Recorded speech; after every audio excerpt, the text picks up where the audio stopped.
بسم الله الرحمن الرحيم. الحمد لله كفى وسلام على عباده الذين اصطفى. أما بعد، أعوذ بالله من الشيطان الرجيم. بسم الله الرحمن الرحيم. إن الذين يتلون كتاب الله وأقاموا الصلاة وأنفقوا مما رزقناهم سرا وعلانية يرجون تجارة لن تبور ليوفيهم أجورهم ويزيدهم من فضله إنه غفور شكور. صدق الله العظيم. معزز بھائیو عزیزو، گزشتہ رات تراویح میں سورہ فاطر کی تلاوت کی گئی. الحمدللہ قرآن کریم اس قدر آسانی سے اور تجوید کی قرات کے ساتھ پڑھا جا رہا تھا، اثر کیے بغیر نہیں رہ سکا. میرا دل ان آیات پر بہت متاثر ہوا. دل میں یہی خیال آیا کہ جب آدمی کسی چیز کا اثر قبول کرتا ہے تو وہ چیز دوسروں پر اثر ڈالتی بھی ہے. اس لیے میں نے ان آیات کا انتخاب کیا.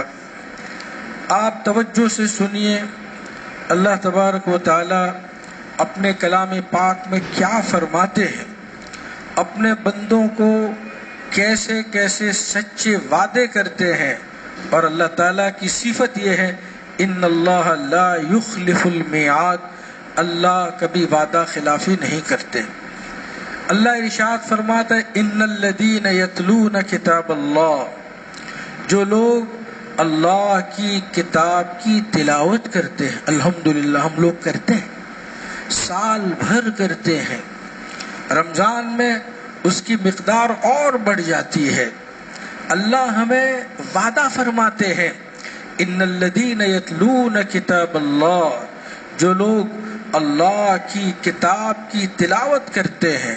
ایک اور وَأَقَامُوا الصَّلَاةَ، اور جنہوں نے نماز کی پابندی کر رکھی ہے، پانچوں وقت کی نماز وہ پوری رعایت کے ساتھ ادا کرتے ہیں. نمبر 3، 2 باتیں ہو گئی.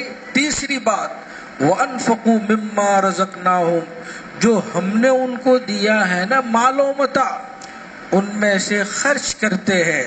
چاہے چپکے سے خرچ کرتے ہو یا علانیہ خرچ کرتے ہو. راہ حق میں جو لوگ پیسے لٹاتے ہیں ان کو اللہ تسلی دیتے ہیں یرجون تجارت لن تبور، وہ ایسی تجارت کے امیدوار ہے جن میں کبھی نقصان نہیں ہوگا، اور وہ آخرت کی تجارت ہے. یا ایھا الذین آمنوا هل ادلکم علی تجارت تنجیکم من عذاب علیم. گویا قرآن پاک کی تلاوت کرنا ایک تجارت ہے، آخرت کی تجارت.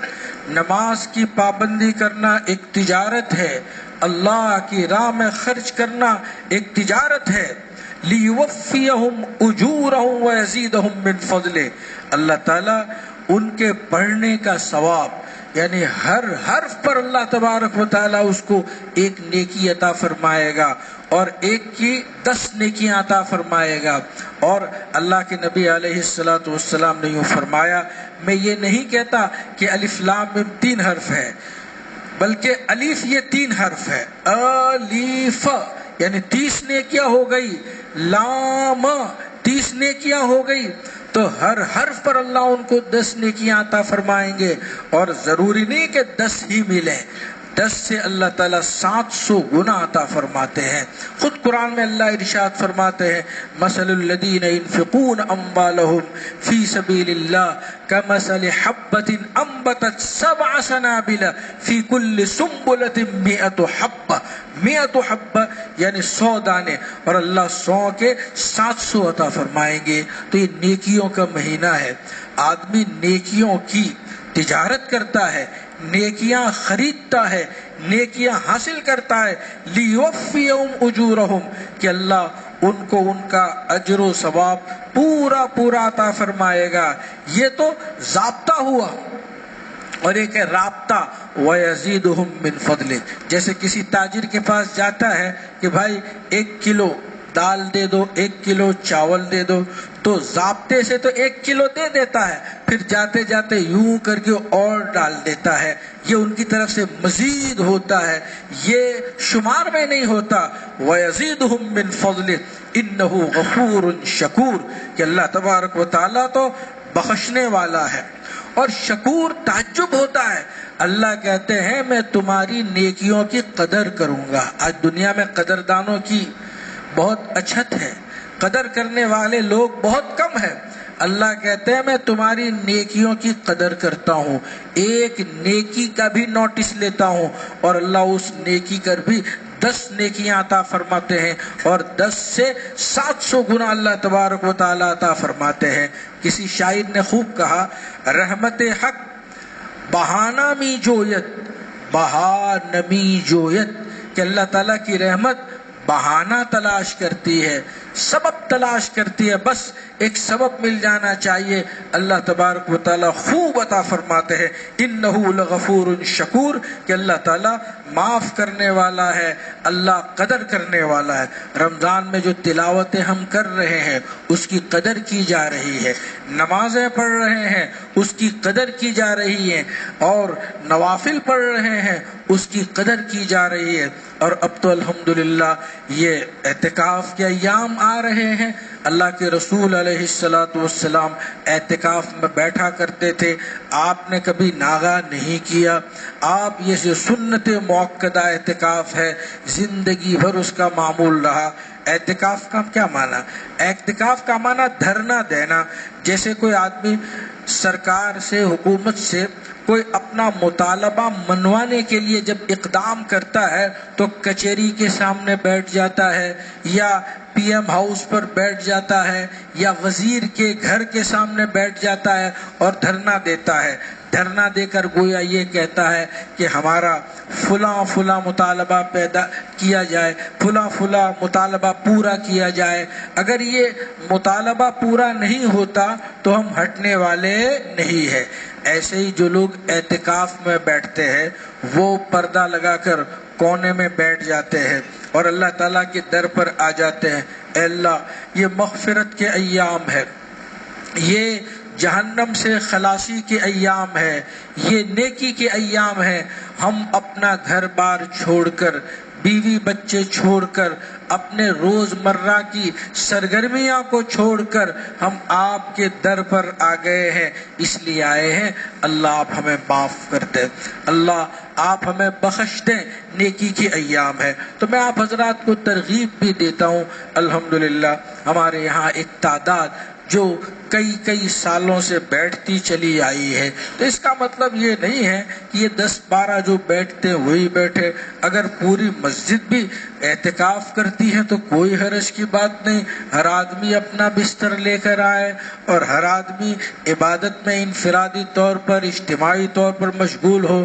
یہ جو ادارے ہیں جہاں خانقاہیں چلتی ہے، ڈابیل ہے، کنتھاریہ ہے، اور بھی مختلف جہاں اللہ کے نیک بندے آتے ہیں، ذکر کراتے ہیں، تعلیم تلاوت کے حلقے لگتے ہیں، وہاں یہی تو ہوتا ہے۔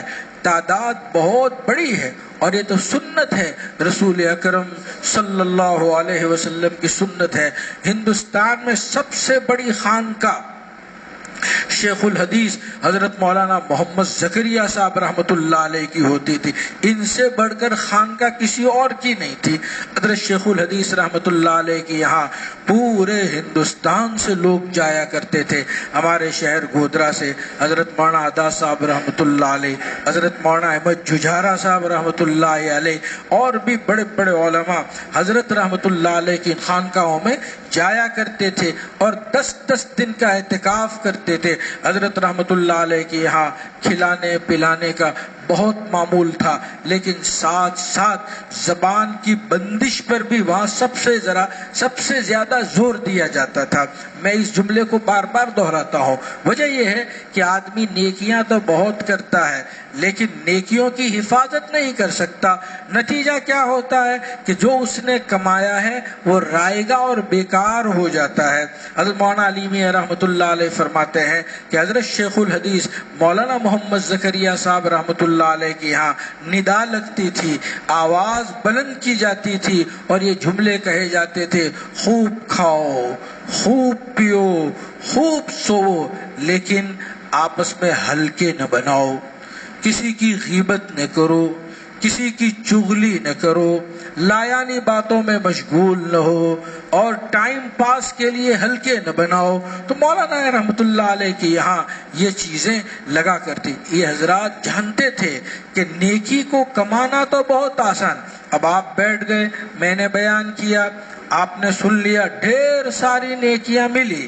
اب مثال کے طور پر نماز پوری ہوئی اور صحن میں بیٹھ گئے، اور صحن میں بیٹھ کر پھر جو بلڈوزر چلانا شروع کیا تو جو کچھ کمایا وہ تو گیا ہی گیا، لیکن مائنس ہمارے پاس آ جاتا ہے۔ مائنس اس لیے کہہ رہا ہوں کہ جن کی غیبتیں کی ہے، جن پر الزام تراشیاں کی ہے، جن پر تہمتیں لگائی ہے، جن پر ناجائز چیزیں بکی ہے، اب ظاہر بات ہے ان تمام چیزوں کو لکھا جاتا ہے۔ ہمارا تو عقیدہ ہے اور صحیح عقیدہ ہے کہ کرامن کاتبین یعلمون ما تفعلون، کہ اللہ کے فرشتے ہر چیز کو نوٹ کر رہے ہیں، ہر چیز کو لکھ رہے ہیں۔